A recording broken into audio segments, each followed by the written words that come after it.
कल्याण डोंबिवलीमध्ये या सकाळी पावसाने जोरदार हजेरी लावली आणि तासभर झालेल्या पावसातच केडीएमसीच्या नालेसफाईच्या कामाची पोलखोल झाली। डोंबिवली पश्चिमेतील काही भागामध्ये गुडघाभर पाणी साचलंय। आढावा घेतलाय आमच्या प्रतिनिधींनी।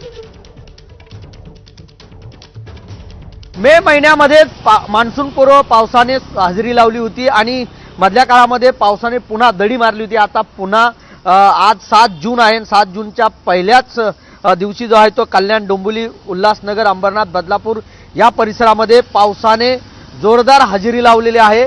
आणि आपण जर पाहिलं तर डोंबिवलीमध्ये आपण आहोत, अनेक सखल भागांमध्ये पाणी साचलेलं आहे। कल्याण डोंबिवली महानगरपालिकेने नाला सफाईचा दावा केला होता, तो दावा देखील कुठेतरी फोल ठरलेला आहे, कारण की नाले देखील ओसंडून वाहताना आपल्याला या ठिकाणी दिसत आहे। त्यामुळे रस्त्यांवरती मोठ्या प्रमाणात पाणी साचलेलं आहे।